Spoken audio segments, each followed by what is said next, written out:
So we'll give a couple minutes for stragglers to show up.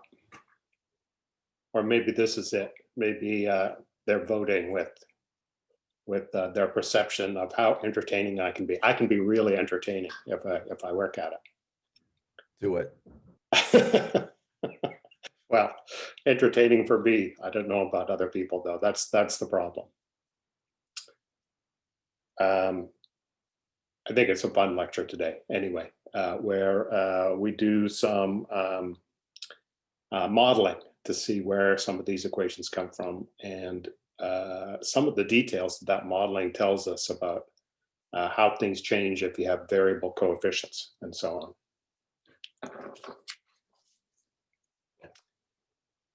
on. Before that, just a couple of things.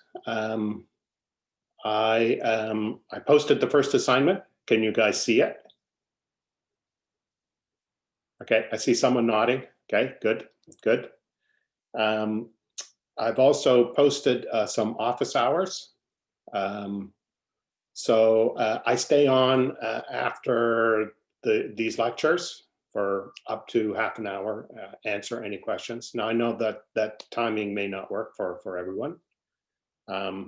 There's also the other time zone contingent, and I've worked out that later afternoons could be helpful that way. So I put office hours for Tuesday and Thursday at 4 o'clock. So 4 to 5, and they'll be on this same Zoom channel. There's an announcement on the Canvas page. Now, of course, putting them in the same block means that if you can't make one, you probably can't make the other one.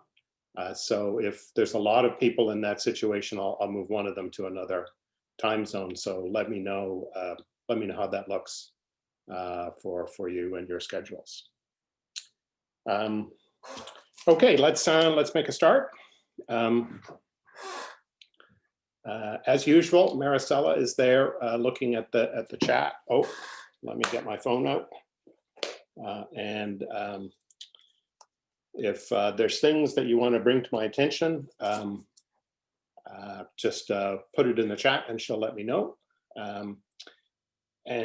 Just again, let me say, in case you missed it last time, but if I really go off the rails in some major way, please unmute and let me know, so that we don't have to, go too far down a path where everyone is confused or can't hear me or whatever. Okay, so we're going to look at a derivation of our first simple boundary value problem. And it comes up in a couple of ways. The first one I'm going to talk about is this weighted stretched wire, the displacement, vertical displacement of a stretched wire with weights attached. In the notes that are posted, there is another kind of follow-up to that, which is if you forget gravity and just look at the time-dependent motion, you get the wave equation out of the same problem. So I'm just going to do the steady case with loading. The interesting thing about that model is you actually get two different wave speeds in the horizontal and vertical direction. And if you got your physics hat on and you're thinking of this wire stretched between 2 points, you can sort of see that the dynamics of vertical motion is going to be different than like a sort of compressive motion of displacements in the horizontal direction. So maybe that's not so surprising. Now, we haven't got to the wave equation yet, so if you don't know what that is, don't worry, we'll get to that later on in the course. The next example that I'll look at after this stretched spring is a heated rod. And that's when we will put in a simpler time dependence. We'll look at time-dependent heat transfer And so that's what we're moving on to next. We'll actually have a PDE at that point with derivatives in space and time together in the same equation. Okay, so again, this simple boundary value problem comes up in a bunch of different situations we could think of. Let's go with this stretched wire. So I'm going to have a weighted stretched wire. Now, this is a lecture that's probably going to be easier for people with a physics background than the other ones. But then, of course, there'll be some math things that we do in the course that'll be easier for the students that have more mathematics background. So it's a bit of give and take. So I'm going to start with a wire of length W. And I'm going to have a material coordinate in the wire.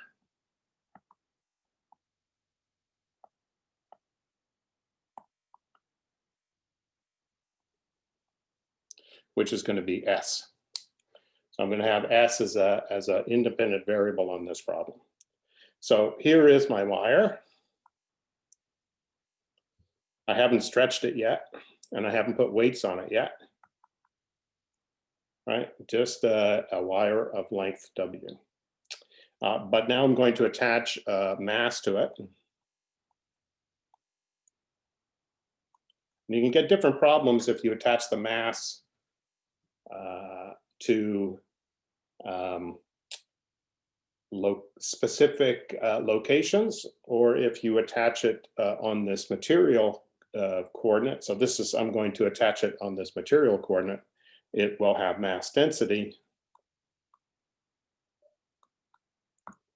mu, which is a function of S. Okay, so we're talking about not this kind of problem up here, which is abstracted. We're talking about a real problem with real units. So I have to tell you about units. And actually keeping track of units can actually be helpful when you're modeling, because as you start writing down relationships between things, an easy way to check whether you've made an obvious error is just to see if the units on both sides of something you've written down are the same. Right, and if you've made an error at random, you know, like we do, you'll catch it because that's the sort of thing that goes wrong right away. So this is a mass density. Remember, I've only got a single coordinate, so this is not a volumetric density. It's a mass per unit length, so it'll be kilograms per meters, right? The joys of the MKS system, which those south of the border don't seem to realize. Okay, so now I'm going to stretch the wire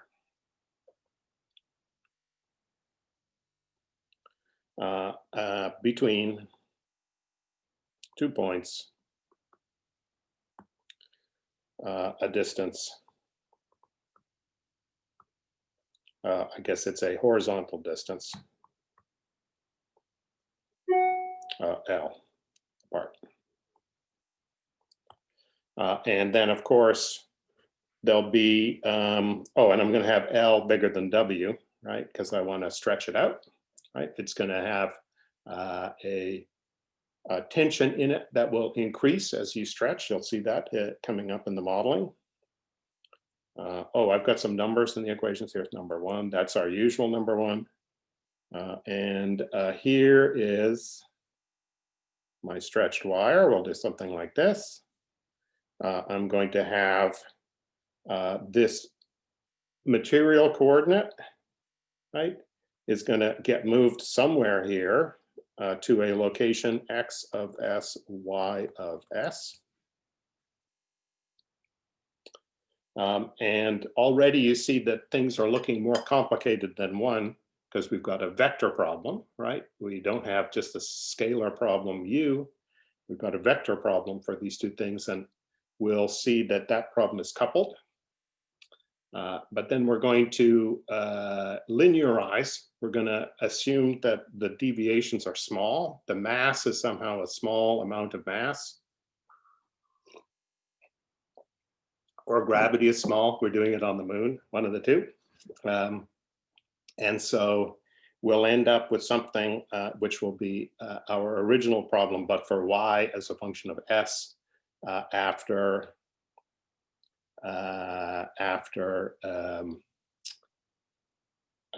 we do all the linearization and scaling. One thing I can show you on this picture, though, is the boundary conditions that we're going to have for this coupled problem. Oh, I'm getting a text. So the question is, should L be less than W if the wire sags? No, the wire is sagging under the weight that's attached to it, right? So let's pick a different color. Remember, I like this kind of light blue one. Let's pick this light blue one. Let's have a different kind of shape. Let's look at something that looks like this, right? And from this thing, you can see that if I had to look at the difference between the two sides, right, I'm going to have more weight over here. More mass is attached over here because it's sagging more over on this side, right? So this is, it's a problem you can pose with L less than W, but it's potentially a different problem. This is an interesting comment that I got in email or maybe through Canvas from a student. There is the hanging chain problem, right? It's a slightly different model that leads to that shape. Anyway, you'll see how things turn out in this one. And if it's not clear, then ask me that same question again later in the lecture. Okay, so what was I saying? Here, at least I can tell you the boundary conditions, right? I'm going to start x at 0, and it's stretched a distance L.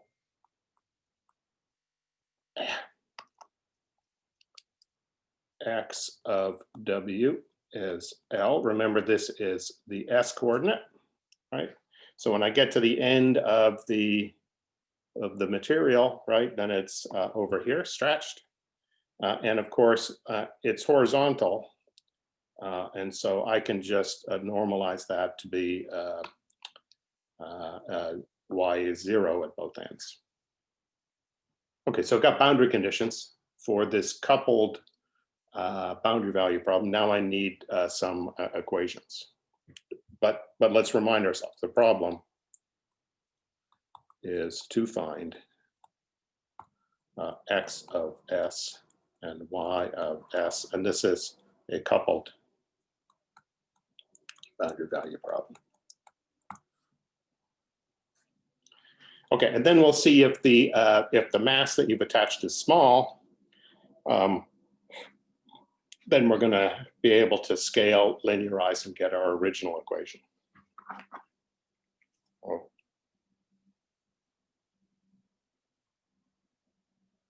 Okay. I've got another question. Why doesn't the wire sag in the top scenario? I'm not sure. In this scenario, I've just laid the wire out on the ground. I'm just showing you the unstretched wire on the ground. Yeah. Let me say something else, and maybe this will make it clear. So let's note that if there's no attached mass, right? So if there's no attached mass, then we would have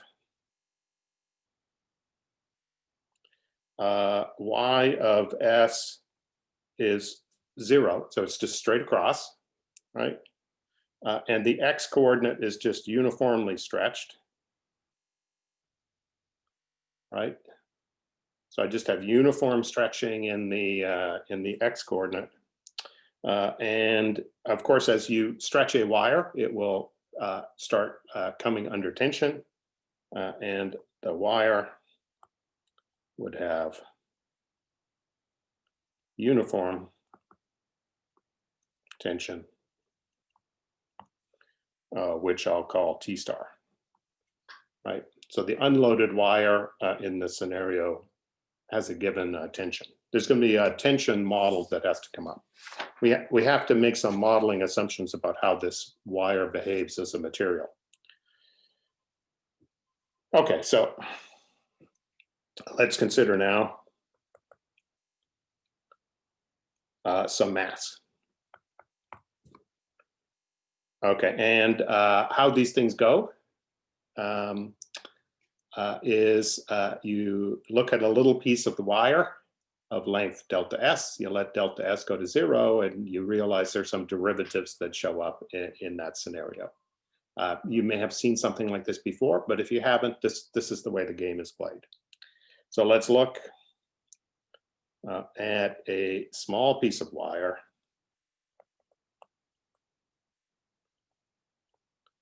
between two material points, S0 and S1.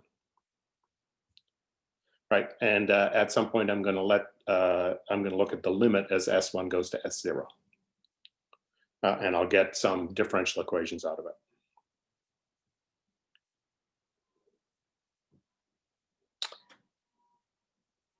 Okay, so here we go. Here's my little piece of wire. It's small, so even though you can see in the picture that it's slightly curved, as I look at it closer and closer, this is Math400, right? It'll look almost like a straight line, right?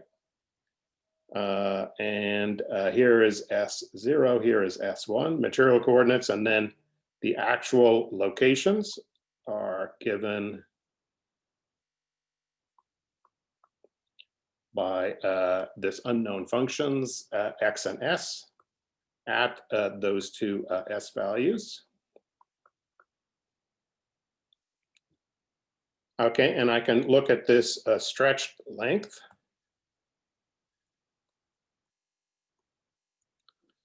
L.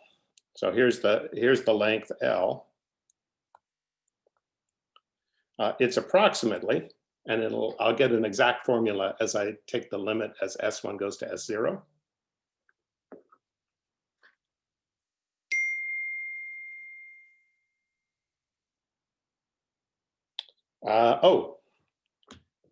Let me dial back a little bit. There's a question about, where's my blue? About this. Of course, let me just look at it and make sure I've got my things right. Okay, but here I have this massless wire.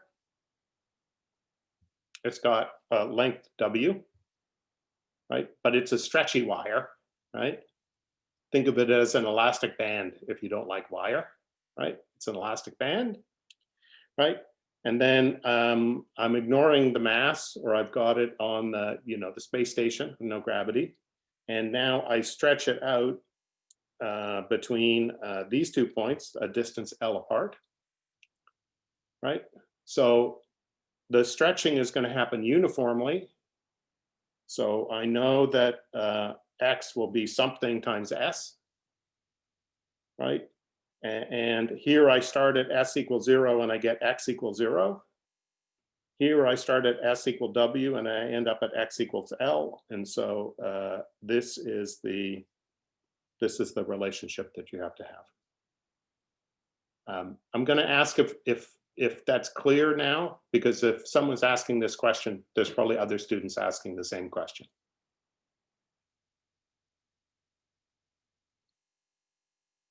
You can unmute and ask follow-up question if that's not clear, whoever that was.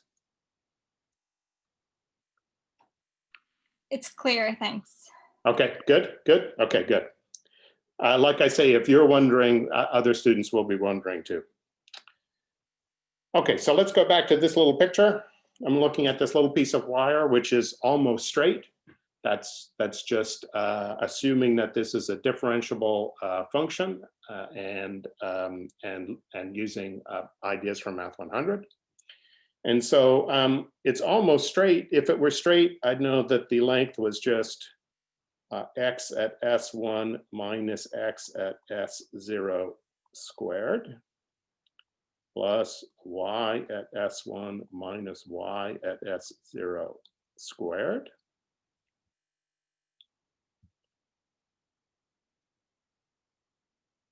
Okay, and the unstretched length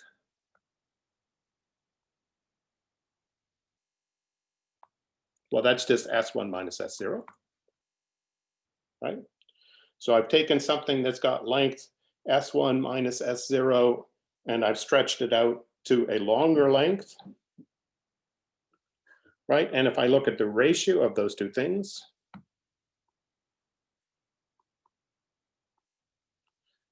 and here, this is where I'm going to take the limit as S1 goes to S0.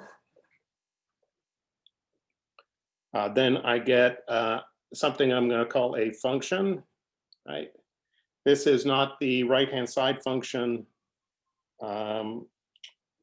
that's appearing in the original boundary condition. This is now a component of our boundary value problem. It's a nonlinear function of the derivatives of x and y with respect to x. Now, just so I have a little bit of an aside, if you've never seen this before, this is just notation for is defined as. Right, I want to say f of s is equal to this expression, but it's not like an equation for f. It's a definition of what f as a function of s is. It's this thing that you would get by taking x derivatives and y derivatives in this combination, okay? So you can see that if I took this and I divided by S1 minus S0, well, if I bring it under the square root, then I'm dividing by S1 minus S0 squared. Each one of these things then looks like a derivative, and so I get this expression. Now, if you look back in your distant memory to vector calculus, this may look like a arc length formula for parameterized curves, and I've just re-derived that for you, right? So now I'm going to make an assumption on the material.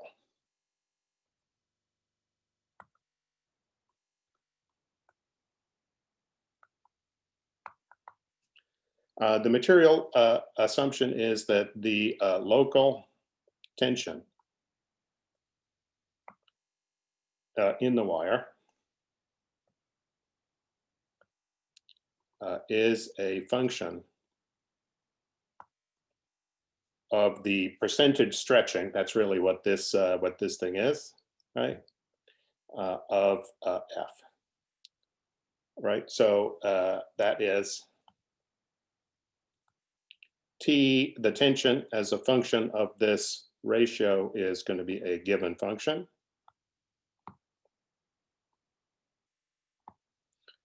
A given function, I'll say from experiments.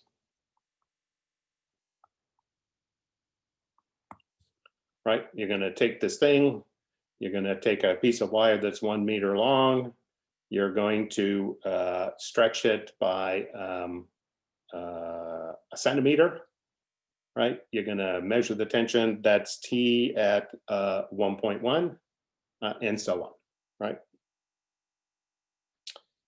And I can already say something about this T as a function of f. I know that if I haven't stretched it at all,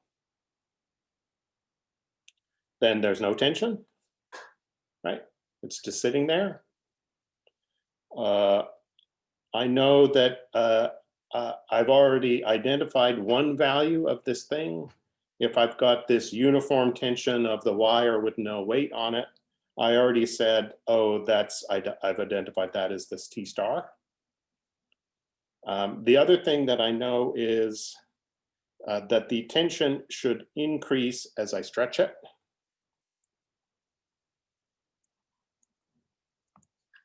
right? So as you stretch it, it should be an increasing function, so its derivative is positive, right?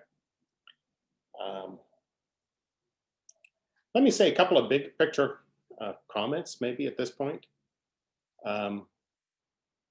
Like if this was not a math class, right, about partial differential equations, but some kind of, I don't know, material class, then of course one of the interesting things is, of course, material can degrade with use. And so you would be interested in how this function changes as it's gone through cycles, right? The other interesting thing, of course, is T won't be defined for every F, right? There will be an F at which the wire breaks. So this is like we're assuming that we're loading up this wire with weight that puts us in a regime where there isn't a significant degradation to the material in the wire, and so on. Okay, so we really are a math class. There's all kinds of things that are being left out here. The other thing is, again, this is really big picture. You know, you can sort of wonder, well, if you have to do experiments to identify this,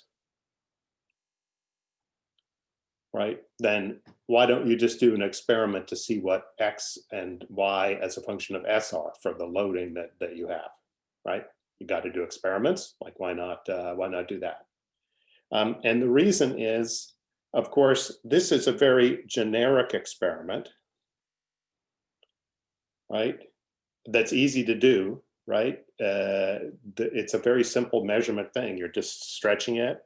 Well, you're just pulling on it and seeing how far it stretches. Right? Basically, that's what you're doing. You're figuring out the inverse relationship of this, and then putting it at a table where you can read it forwards like this.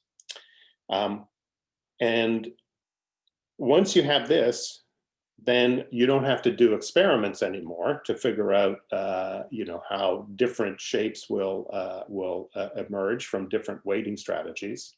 You can do all that with pencil and paper. And of course, mathematical or computational modeling is just way cheaper than experimental work. So you want to do experiments, right, to make sure you've got the right thing in your model. And then after that, you want to be sophisticated, which is why you're taking Math400, right? That's why you're here, right? So you can be sophisticated and do things computationally when appropriate. When you understand how things work well enough that you trust the computational models, that's how you can do a lot of design optimization quickly and inexpensively. Because mathematicians aren't cheap, but we're inexpensive. So yeah. Okay, so enough of the big picture. Let's go on. We've done some experiments. We've identified this function, and now we want to go on and figure out the differential equation that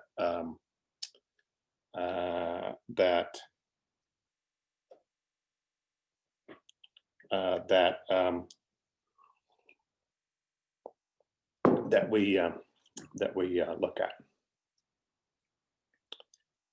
Okay, so there's a bunch of text coming up.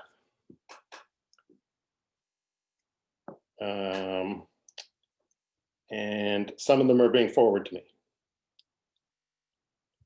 Oh, one of them is, should it be T of F of 1? Well, F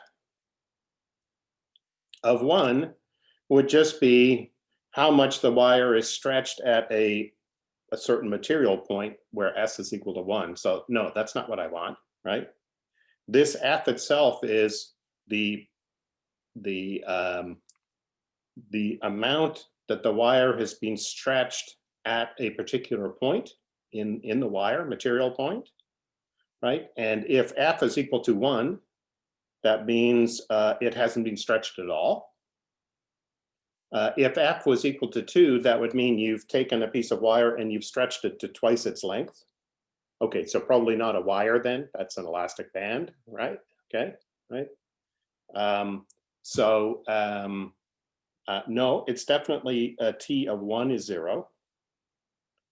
And then there was another question coming up. Oh, and why do we have this? Why do we have this condition? Well, of course, it seems natural, right? If you, I'm not talking about unstretched wires, because then they're just going to flop around, okay? Then I can't say anything about them, right? This model is only going to work when I have the wire under tension, right? So I've got to have it under tension, which means I've got to have it a little bit stretched at least. And this just is saying that as I increase the amount I've stretched it out, the tension in it has to increase. And if you have a situation where the tension will decrease, right, as you increase it, that's some kind of weird material that I can't imagine. And in terms of the mathematics, that actually leads to an ill-posed problem, right? Because it says, gee, I should stretch out, right? To release the tension. And the more I stretch out, the more tension I can release. Okay, and so you can see there's some sort of positive feedback going on there. So this is a reasonable assumption to make for materials. And okay, we won't see it in the particular mathematics that we're looking at today because we're looking at steady state problems. But if you looked at time-dependent problems, this would lead to an ill-posedness. Now, there's some really interesting things that come up like this in fracture mechanics, where the sign can be wrong, but that's when your mine is collapsing. So it's interesting to like see like when that happens, and of course, and how to avoid it. But it's outside the scope of Math 400. Okay, we got the setup. Oh, okay, good. I got the thumbs up that questions were answered. Let's go on to deriving the equations. We sort of have the setup of the functions, and we've got some description of the material that we need. And under those assumptions, let's go on and derive this coupled equations for x and y, given the mass mu. Okay, and the equations are going to come from a force balance, right? We've got tensions, right, in the wires. We got the weight and a little piece of wire. And again, I'm going to go back to this little piece of wire, and I'm going to balance forces on it. So I'm going to balance forces on the same small piece of wire.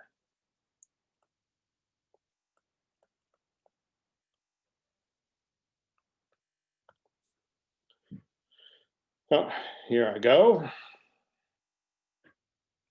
I've got a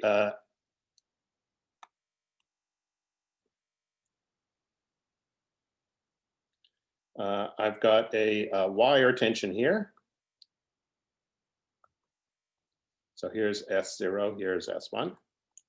Right, I've got a wire tension there, and I'm going to have a wire tension here.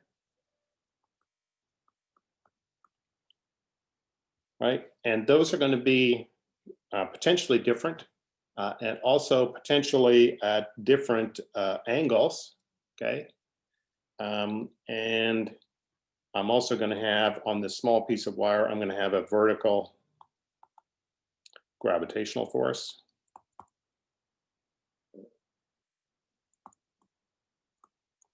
The mass of that little piece is S1 minus S0.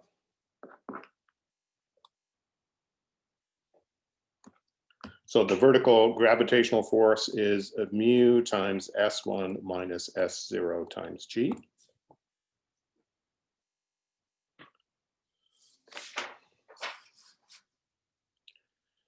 I need the tangent vector.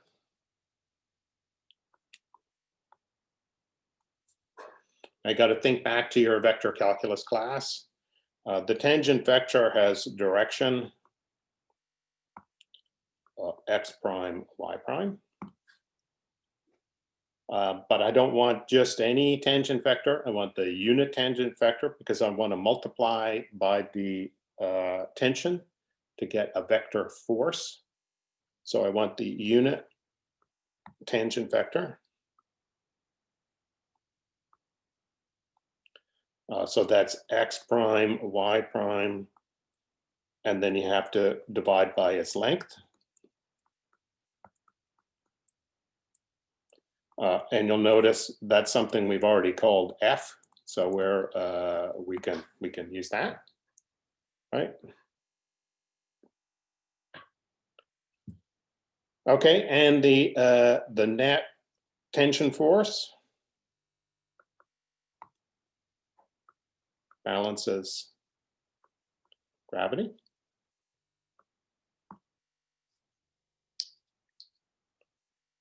So that's, I take the tension at however things are stretched at 0.1, right? And I multiply by the unit tangent vector, tau hat for tangent vector at 1. So this is the vector force at the right end of the wire. Okay, let me just check my right and left. Yes, that's the right end, right? And then I've also got the vector force at the left end.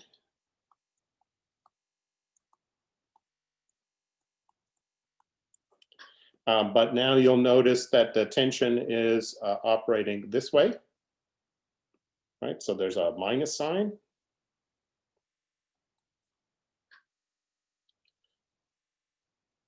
Right, and that looks like a difference of two quantities at F1 or at S1 and S0. And I'm going to divide by S1 minus S0. Okay, I'm not supposed to be looking at the chat, but it came up from someone. We're not saying that F1 is equal to F0. No. There's a little piece of wire. These differences in F make a difference to the force balance. Right, this is a vector here, and it's got to balance the gravitational force, which has no component in the x direction, and the component S1 minus S0 times G. And here, just in case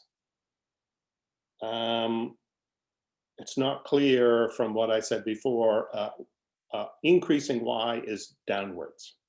Okay, so we've got that. Oh no, that's not true.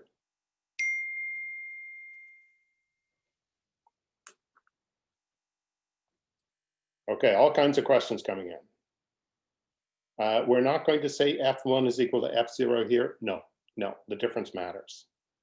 And then if the mass is mu times S1 minus S0, are we saying that only delta S matters? i.e. no dependence on where we are on the wire. Okay, that's a good one. Yeah. So this is mu, right? Which would be the mu averaged over the wire, that small little bit of wire, right? Right, but from the, which theorem is it? The intermediate value theorem, the average value, right, of a quantity that's continuous has to be attained somewhere. Can I use star? Right, it has to be somewhere in the interval S0 to S1. Right, and so when I take the limit as S1 goes to S0, then it doesn't matter where this was, right? It'll be not a factor in the limiting process. So Does that answer the question?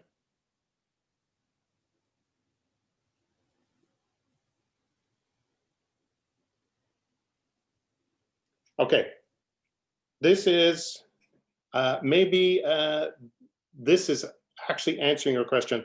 This is not mu at S1 minus S0. This is mu somewhere in the interval times S1 minus S0. Right? Mu is a mass per unit length. So I have to take that and multiply a length to get the mass.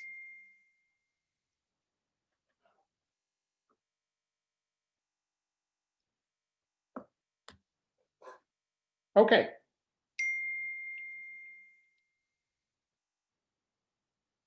So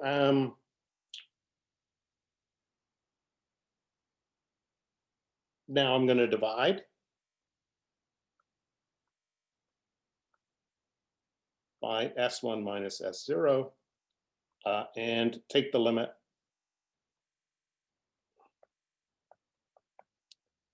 S1 goes to S0. That's where it doesn't matter any more than where you've evaluated this mass density. And you're going to have d by ds, t of f, tau hat is equal to 0 mu times g. And this is with f is the square root of x prime squared plus y prime squared. X prime, that's dx by ds. In the notes, I've denoted it x sub s in the notes that are posted notes. Because I wanted to remind you what it was a derivative of, okay? And then this tau hat is x prime y prime over f.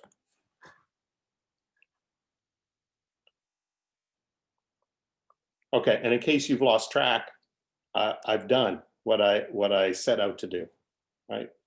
This is now a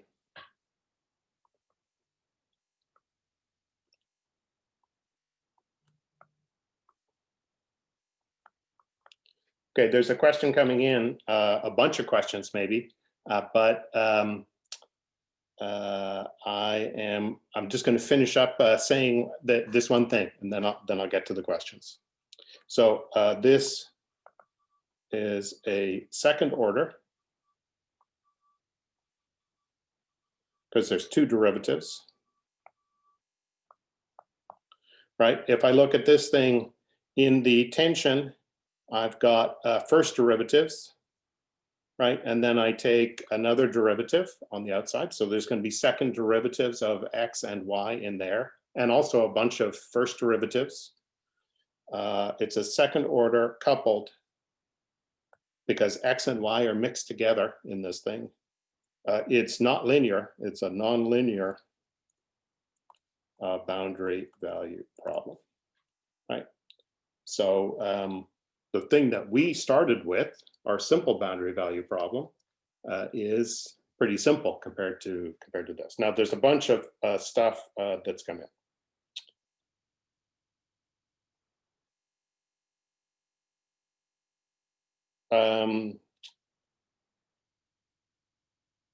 Yeah, this is a statics problem. Like I say, in the notes, there's a presentation where gravity is neglected, but time dependence is put in, and that's where you get this decoupled wave equations for the horizontal and vertical displacements that have different wave speeds, which I think is also a really fun derivation and worth looking at. But I wanted to find something to start with that ended up with this equation number one, which we talked about all last week. Okay, so So there's no time in that. So this is just a statics problem.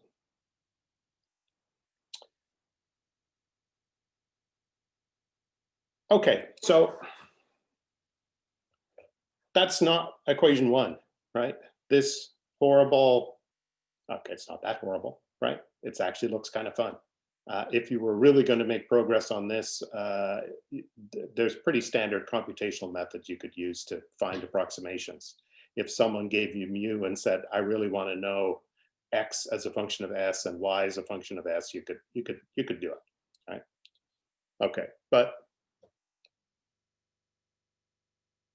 hopefully at least it gives you an insight into as you go out into the world and you are faced with the task of doing some modeling work on a system that doesn't have an equation written down for it yet, you would at least have an idea of where to start. And there's two parts to this, right? So one is kind of knowing the system well enough to understand what effects need to be included in the equations that you derive, and and of course, what kind of information from experiments you need to actually get the kind of coefficients in the model that are going to let you proceed. Okay, so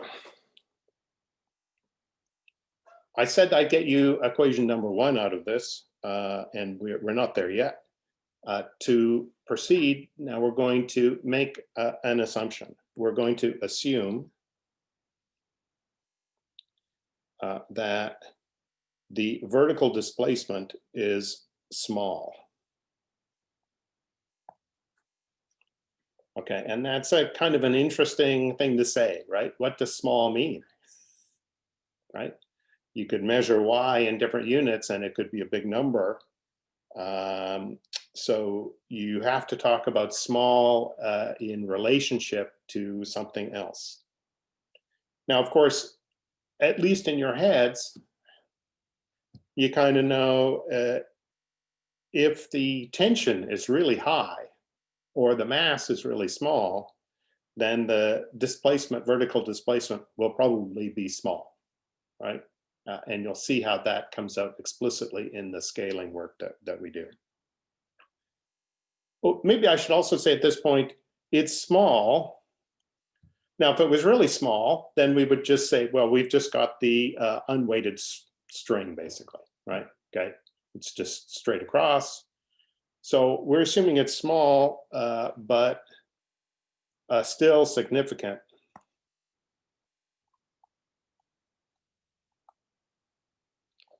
To the application. So basically, it's a small deviation, but you still want to know what it is. Okay. So we're going to talk about scaling if you've never seen it before.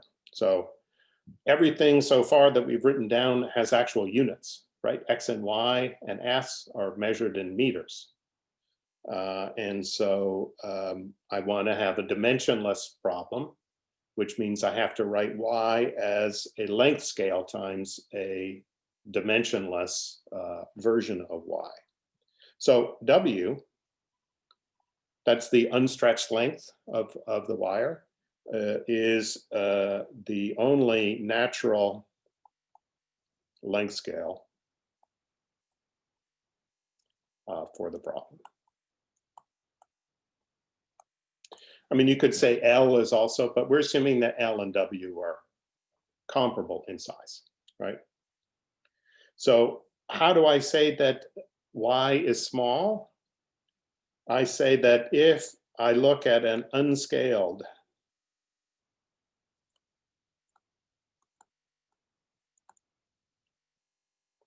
so that's supposed to be a capital Y, right?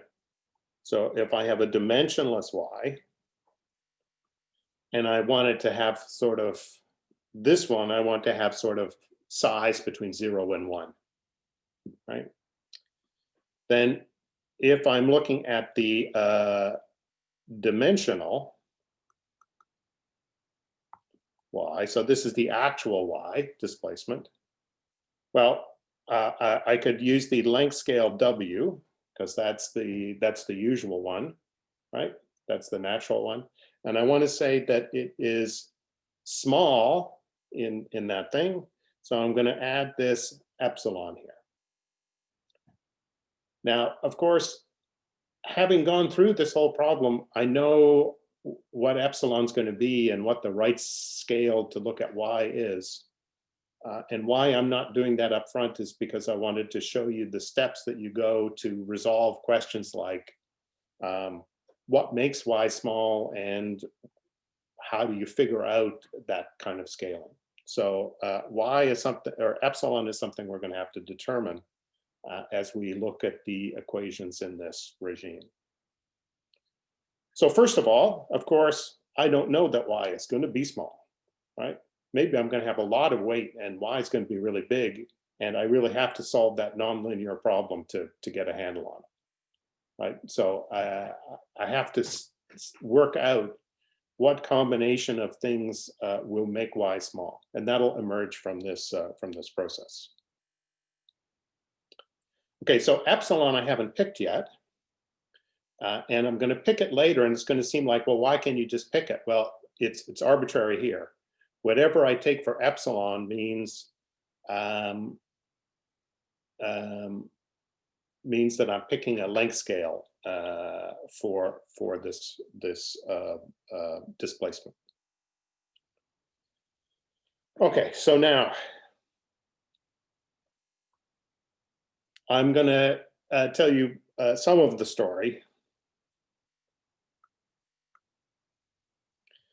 That if y is small, well, x can't be small because I've got to stretch x out between 0 and L, right? But it's consistent to say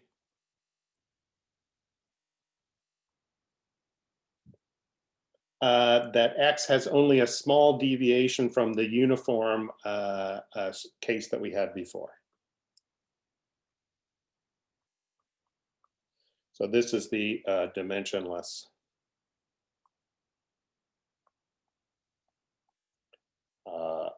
x. Okay, so I'm going to take these, I'm going to put them in the equations. And if you've never seen this before, what I'm going to do is only keep terms that are size epsilon or bigger, right? So I'm going to keep things of size 1. I'm going to keep things of size epsilon. But as soon as I get to things that are size epsilon squared, I'm gonna forget those. Epsilon is small, right? So epsilon squared is going to be really small. So I'm going to neglect terms of size epsilon squared and smaller in what follows. And this is the way that you get to a linearization. Okay, and just as a reminder, this is just going to be the equivalent of tangent line approximation.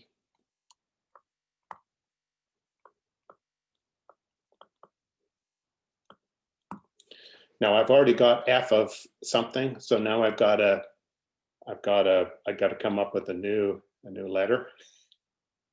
How about g, right? I'm going to look at a function g. I don't want to call it a function of x or y.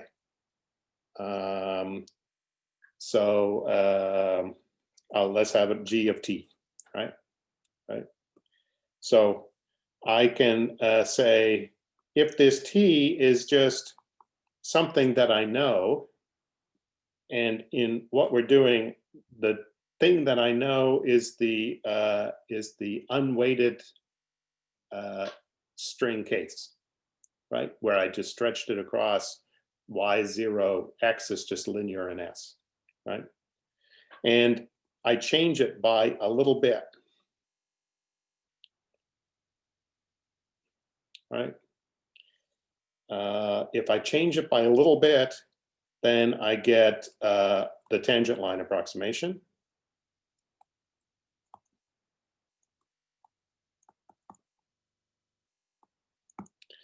Because that's just g of t0 plus epsilon g prime at t0.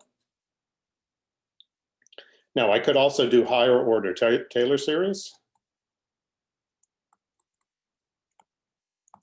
I can do epsilon squared over 2 g double prime at t0 and so on, right?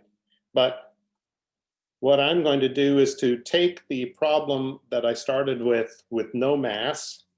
I'm going to add a little bit of mass. That's essentially what this epsilon is after everything is scaled out.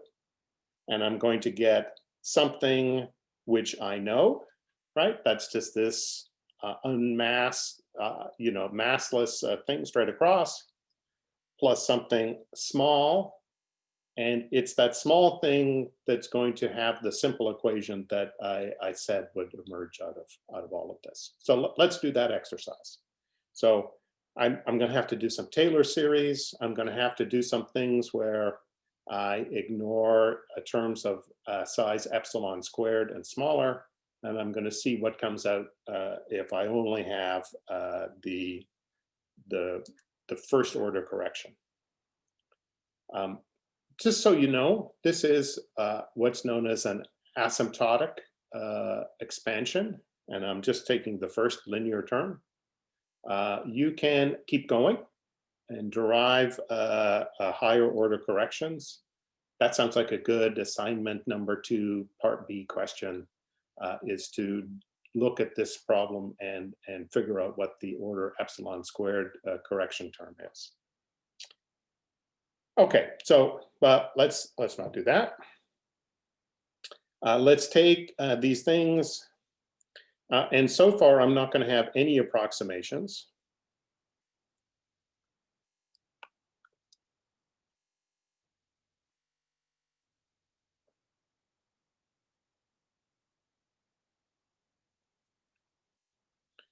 This is a capital X. Maybe I'll try and do that for capital X's.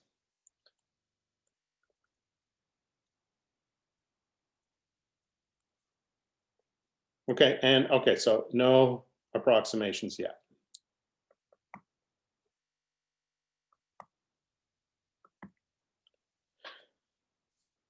But I'm going to take those things and I'm going to put it into our equation 3 up here.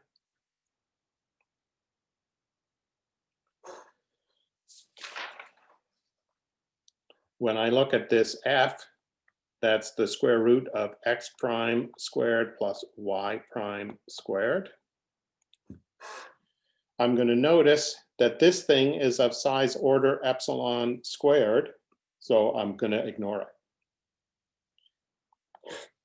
So all I get is the absolute value of x prime, which is L over W plus epsilon W big X prime.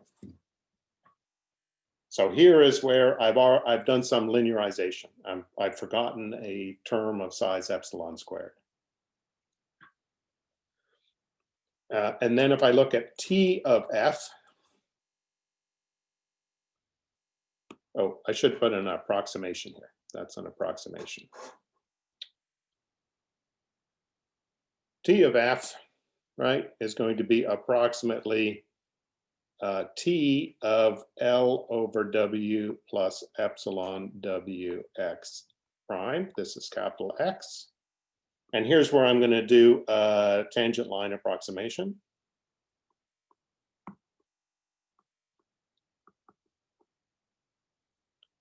So what I'm putting in as an approximation where I've neglected terms of size epsilon squared, and I'm neglecting some other terms of size epsilon squared here. This is just T of L over W, but that's this thing which we call the unweighted stretched tension. And then I get a correction.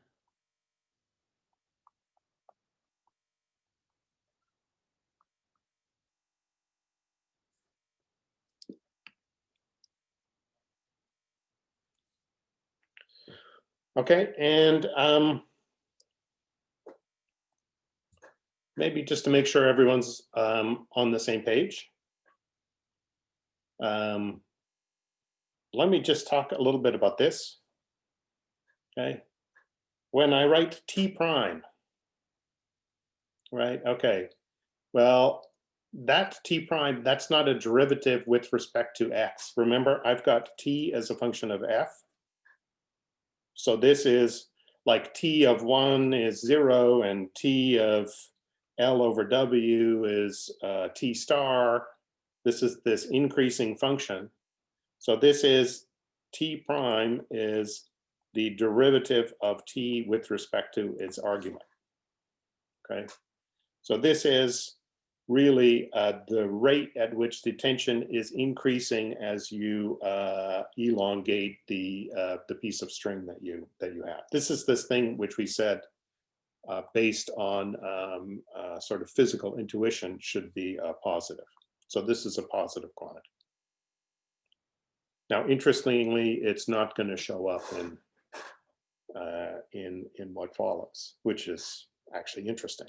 Okay, now this tau hat. Remember, this was x prime, y prime over f.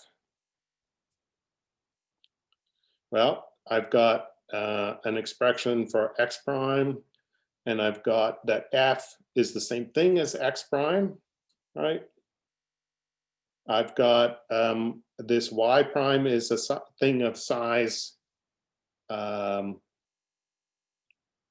epsilon, right? And so this epsilon term in f isn't going to appear again. I'm linearizing. This is going to be 1.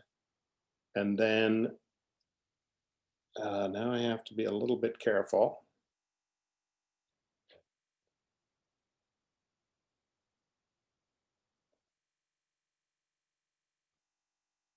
I think I have a mistake in my notes. Okay, I think this should be y prime divided by f. That's epsilon w y prime. And this is L over W plus something of size epsilon that I'm going to forget, because that's just going to make an epsilon squared term in the end. So this looks like it should be epsilon L y prime. So there's an error in posted notes. Okay, so this should be epsilon L y prime, approximately. Okay, so now having an error in my notes means that that error will propagate. Okay, so let's see how well I do at keeping track of it. Remember, this is the thing I have to take the derivative of. And so I've got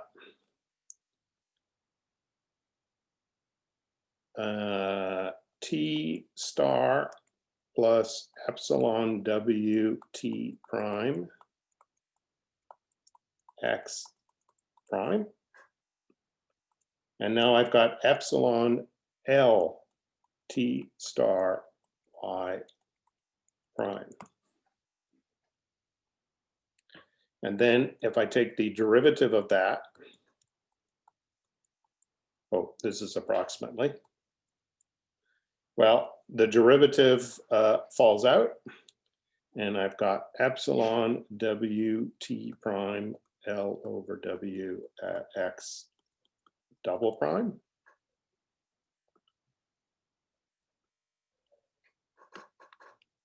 Okay, L, not W. Right, and then in the equations, this is supposed to equal a 0 mu times G.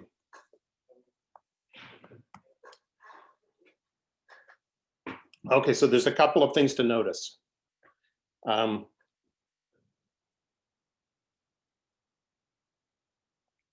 X and Y decouple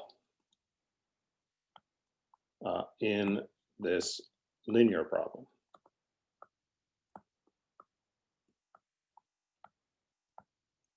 Right, they don't mix anymore, okay? And specifically, I can write out the two things. Okay, so I can look at the first component.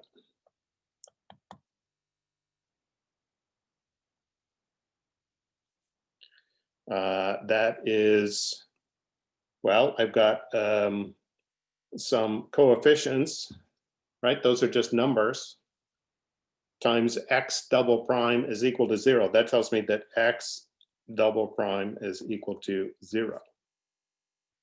I've also got X at 0 is 0, and X at 1 is 0. Because remember, this is a change in the X coordinate from the basic one, which I already had stretching between 0 and L. And so if you look at that, that tells you, X is AX or AS plus B, but the two coefficients have to be 0. So in the linearized problem, there is no change in the X coordinate from the unstretched problem. Okay, and just so that it's clear, this does not mean that X is L over W times S, right? Just means that X is L over W times S plus something that's of size epsilon squared, right? There's a term that's of size epsilon, and then a term that's of size epsilon squared, just like in the Taylor series thing. And all we've shown is that the first term is 0. That doesn't mean that all the other terms are 0. In fact, they won't be. Okay, let's look at the second component here, because that's the equation for y. So let's consider the second component of 4, where I believe I have this propagating error, and I'll try and get that right. Okay.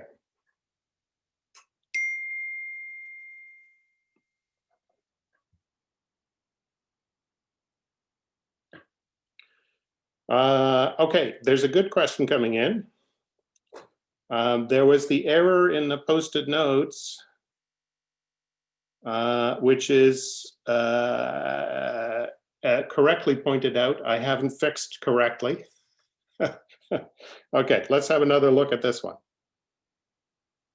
I'm no good at keeping track of algebra as I'm lecturing, as you can see. I noticed that what I had was wrong, but I haven't corrected it right. A student pointed out that this should be W squared divided by L. Does that seem right to everyone?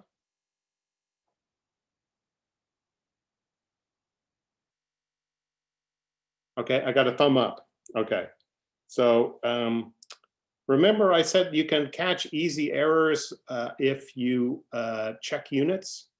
Unfortunately, this error didn't get caught by that check. So that means this should be a W squared divided by L. And this should be a W squared divided by L.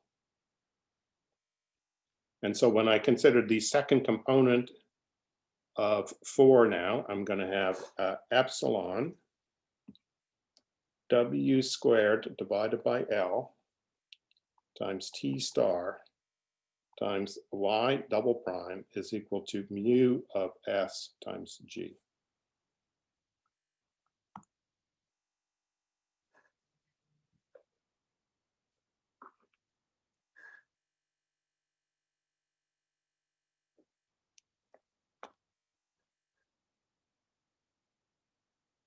Okay.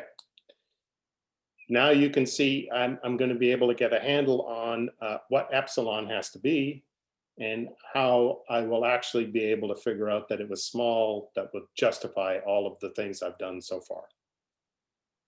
So let's let M, I want this to be the total mass of total mass. That's the integral from 0 to W mu of S ds.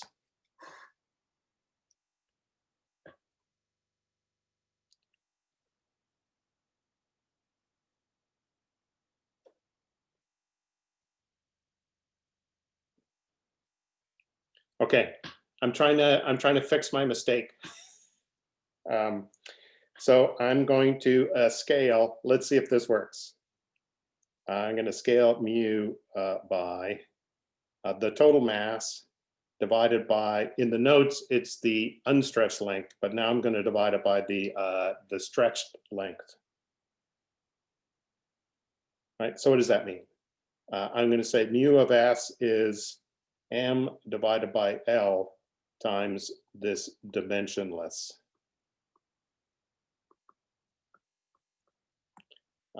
mass density.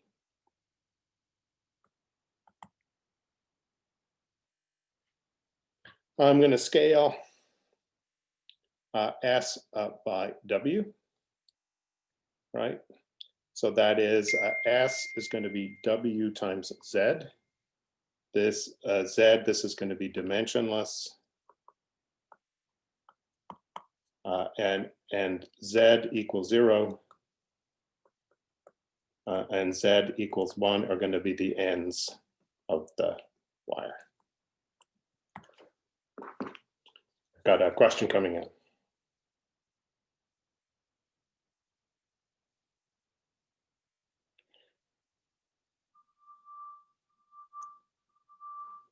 The question, I got a couple questions coming in. One is x of 0 a 0 or its derivative? No, it's the value. Remember, this capital X is a difference in the X coordinate that's just drawn straight across. And so the two ends are at the same spot. So that difference has to have 0 value, right? There's another question that comes in is there a case where epsilon can't exist? No, we're going to be able to define it. There could be cases where it turns out that by the definition, epsilon's not small, which means that you can't have done this linearization and get an accurate approximation of the problem. You have to go back to that nonlinear thing if you want an accurate solution. Okay, so I'm going to do all of this, right? And so now I'm going to have epsilon. I'm starting here from 5. I'm going to have epsilon W squared divided by L. And then I'm going to have a T star. And then if I'm taking derivatives with respect to S, but turning them into derivatives with respect to Z, so I'm going to have d2 y dz squared. Then I'm going to have a 1 over w squared. And then over on this side, instead of mu times g, I'm going to have m times g divided by L times m, right? When I say this is m of z, that's okay, because if I want a z value, I just take the s value, divide by w, right? And so now I can see the W's cancel, the L's cancel, and I'm going to get epsilon d2y dz squared is mg divided by t star. Okay, and here's where I could check. This is where my check of my error didn't work, okay? But I can check if I've done everything right. I'm checking the dimensions. If I check that everything's right, then mg divided by t star should be dimensionless.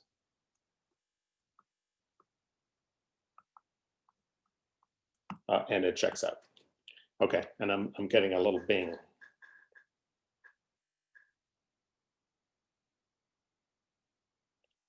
Is Z a subscript of W? No, it's S is W times Z.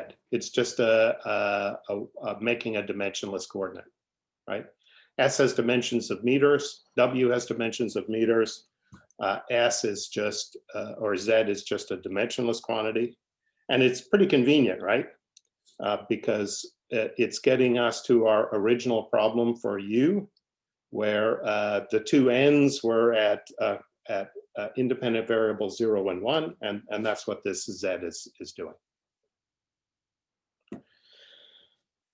Okay, so let's take epsilon is equal to mg divided by t star. Remember, I said I could tell you what epsilon was, and that would just tell you what the length scale for the displacement y would be. And so this is what I'm doing. So there's a couple of things you could do now. Now you can check whether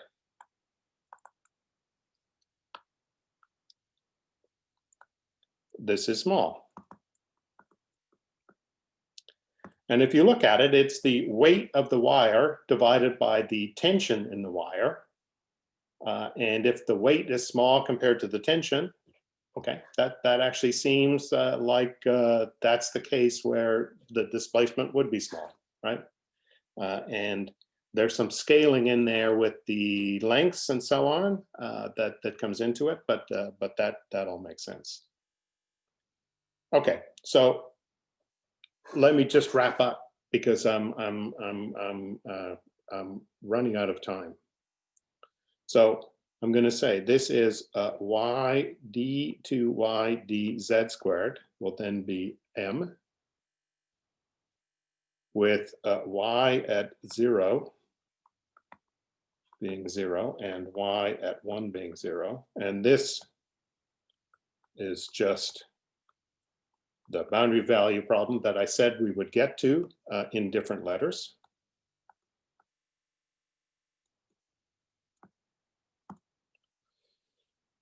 And if you started from the original problem and you computed this and it was small, right, then the solution of this problem